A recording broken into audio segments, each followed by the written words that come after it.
Chapitre 13. L'abondance des voies du bien. Allah Ta'ala dit: وَمَا تَفْعَلُوا مِنْ خَيْرٍ فَإِنَّ اللَّهَ بِهِ عَلِيمٌ. Et tout ce que vous faites de bien, vraiment, Allah le sait. Sourate 2, verset 215. Et le bien que vous faites, Allah le sait.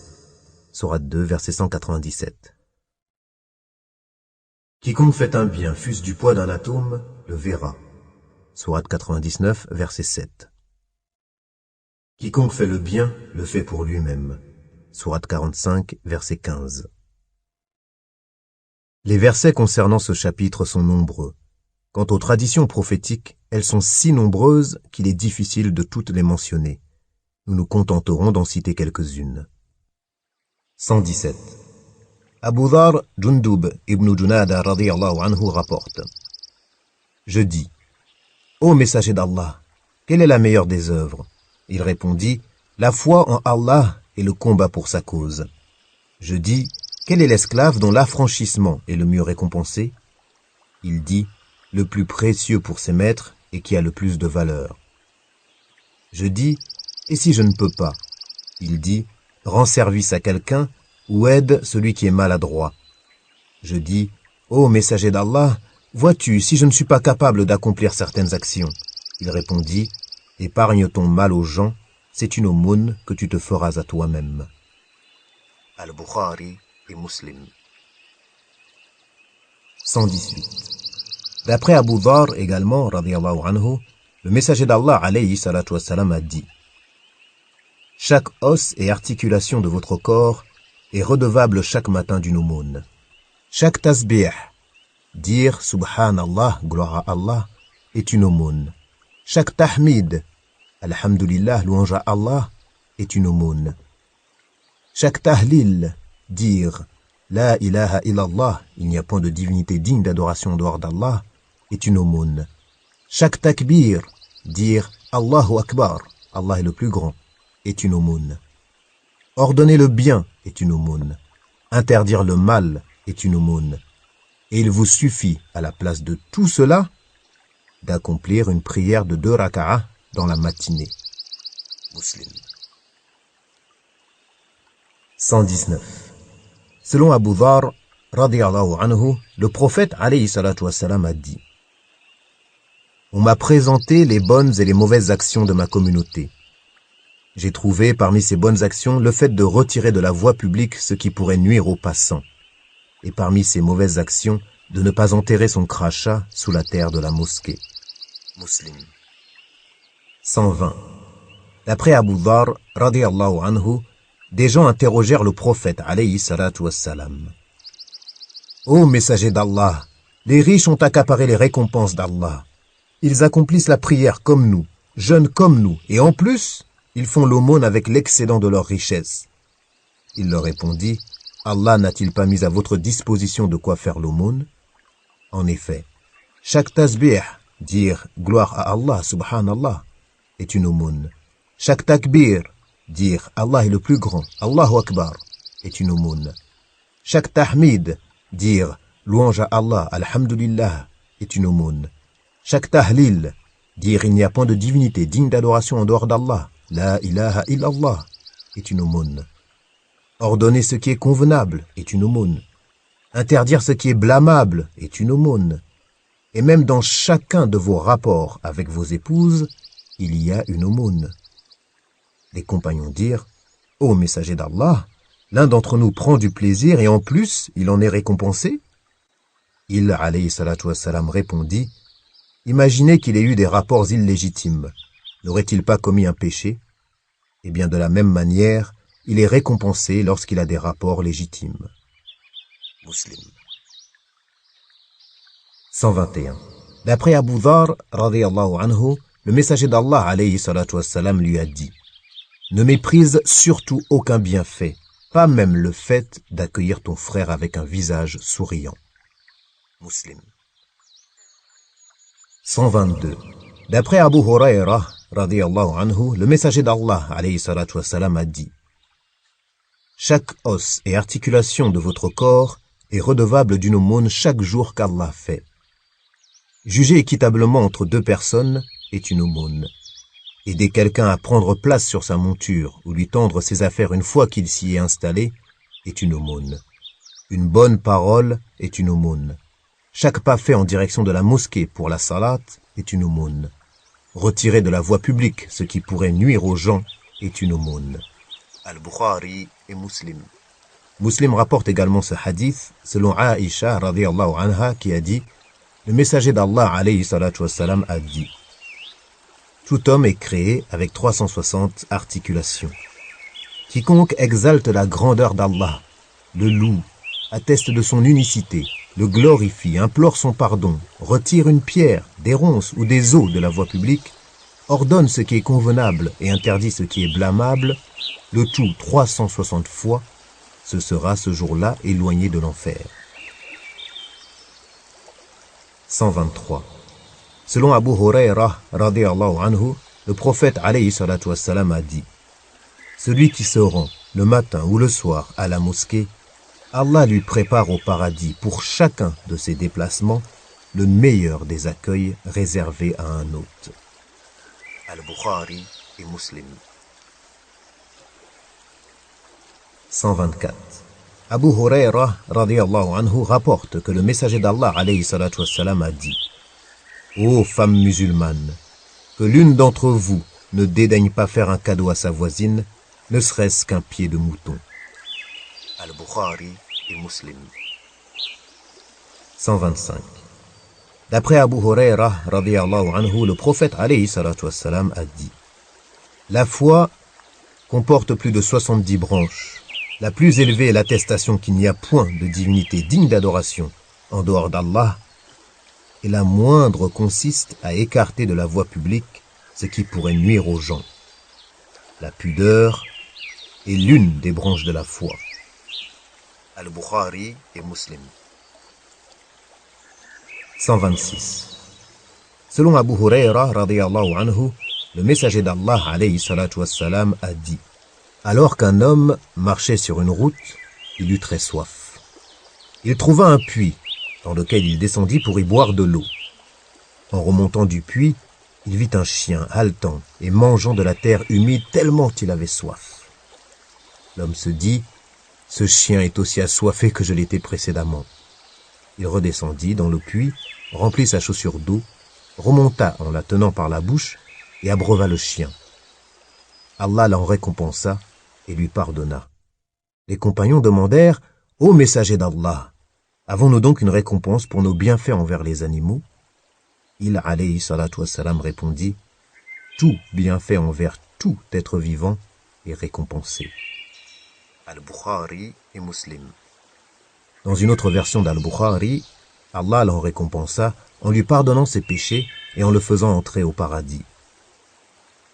Dans une autre version d'Al-Bukhari et Muslim, alors qu'un chien tournait autour d'un puits, mourant de soif, une prostituée des tribus d'Israël le vit. Elle ôta sa chaussure, la remplit d'eau et l'abreuva. Grâce à cet acte, ses péchés lui furent pardonnés. 127. D'après Abu Huraira radhiyallahu anhu, le prophète alayhi salatu wassalam a dit: j'ai vu un homme jouissant des délices du paradis pour avoir arraché un arbre qui gênait le passage des musulmans. Muslim. Dans une autre version, un homme passa devant un arbre dont une branche gênait le passage. Il se dit: par Allah, je vais arracher cette branche pour qu'elle ne nuise pas aux musulmans. Pour ce geste, il entra au paradis. Dans une autre version d'Al-Bukhari et Muslim, alors qu'un homme marchait, il trouva des ronces sur la route et les retira.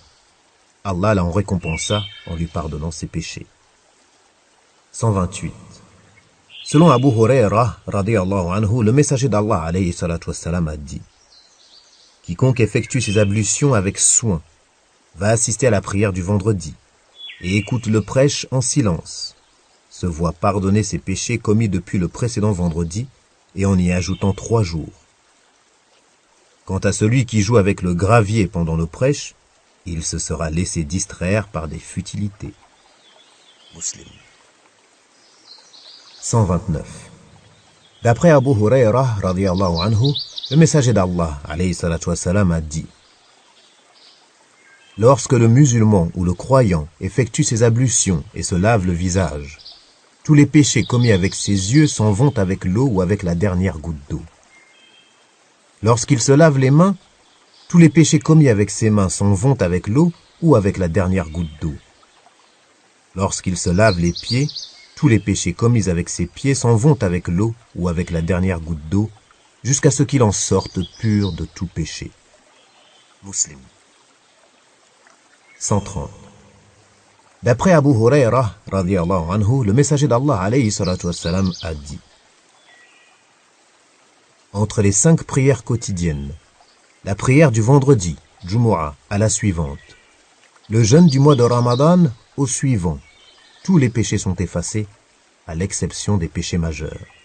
Muslim. 131. D'après Abu Huraira, radiyallahu anhu, le messager d'Allah, alayhi salatu wassalam, a dit: voulez-vous que je vous indique des œuvres par lesquelles Allah efface vos péchés et vous élève en degrés? Oui, ô messager d'Allah, répondirent les compagnons. Il, alayhi salatu wassalam, dit: accomplir les ablutions avec soin, malgré les désagréments. Multiplier les pas vers la mosquée et y attendre la prière suivante, ceci équivaut à monter la garde pour protéger les musulmans de l'ennemi. 132.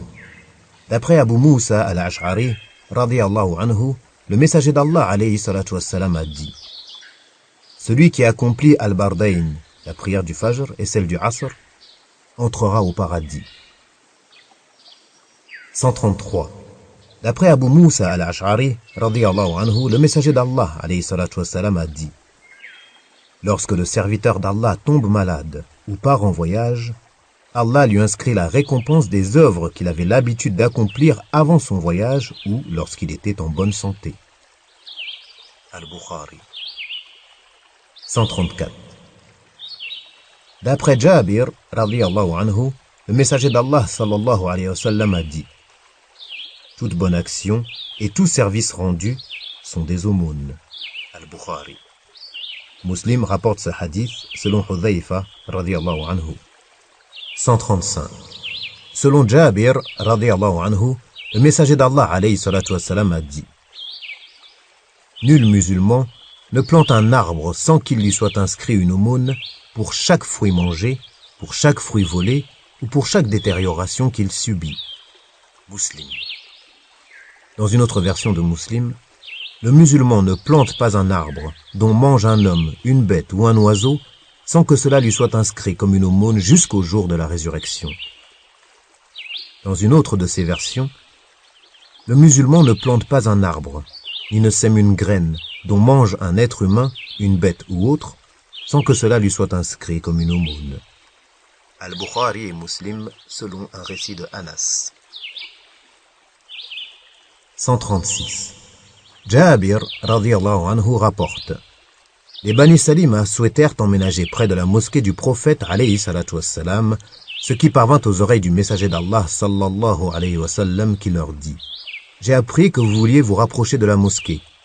En effet, ô messager d'Allah, reconnurent-ils. Ô Bani Salima, dit-il, conservez vos maisons, car chaque pas en direction de la mosquée vous est inscrit en récompense. Il le répéta à 2 reprises. Muslim. Dans une autre version de Muslim, car chaque pas vous élève en degrés. Al-Bukhari rapporte également un hadith équivalent d'après Anas, radiyallahu anhu. 137. Abu al-Mundhir, Ubay ibn Ka'b, radiyallahu anhu, rapporte: un homme dont la maison était à ma connaissance la plus éloignée de la mosquée ne manquait malgré cela aucune des prières en commun. On lui dit, ou je lui dis: pourquoi n'achètes-tu pas un âne que tu monterais dans l'obscurité de la nuit ou par grande chaleur?